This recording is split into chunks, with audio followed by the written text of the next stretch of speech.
और यहाँ आपको बताएं कि पाक फ़ौज और कबायली अवाम की दहशत गर्दी के खिलाफ जंग में अजीम कुर्बानियाँ, पूरी कौम खड़ी है शाना बशाना। Core commander Peshawar lieutenant general Hasan Azhar Hayat का जनूबी वज़ीरिस्तान का दौरा। ISPR के मुताबिक कोर कमांडर पेशावर ने सरोगा के मैसूर जिरगे अमायदीन से मुलाकात की। लेफ्टिनेंट जनरल हसन अजहर हयात ने मुकामी कबायलियों की कुर्बानियों को सराहते हुए कहा कि दहशत गर्दों के खिलाफ बेमिसाल कामयाबियाँ सिर्फ इसलिए मुमकिन हुई कि लोग सिक्योरिटी फोर्सेस के साथ कंधे से कंधा मिलाकर खड़े रहे। कोर कमांडर ने कहा कि पाक फ़ौज इलाके में समाजी और इक़्तिसादी तरक्की के लिए जारी काविशों में हर मुमकिन मदद फराहम करेगी। कबायली अमायदीन ने अमन की बहाली पर पाक फ़ौज का शुक्रिया अदा किया और सिक्योरिटी फोर्सेस को उनकी गैर मुतज़लज़ल हिमायत का यकीन दिलाया।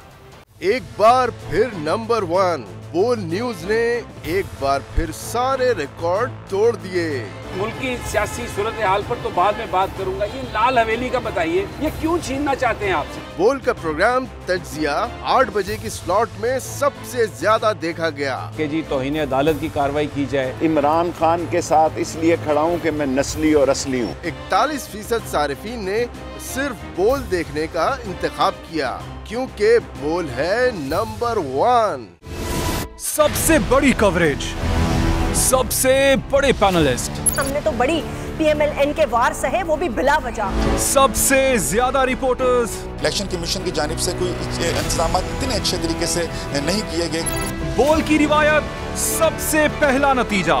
अहम खबर है बहावल नगर भी कप्तान का, PTI कामयाब, मुकम्मल गैर हतमी गैर सरकारी नतीजा सिर्फ बोल न्यूज पर। लम्हा बा लम्हा इलेक्शन की खबर सिर्फ बोल पर।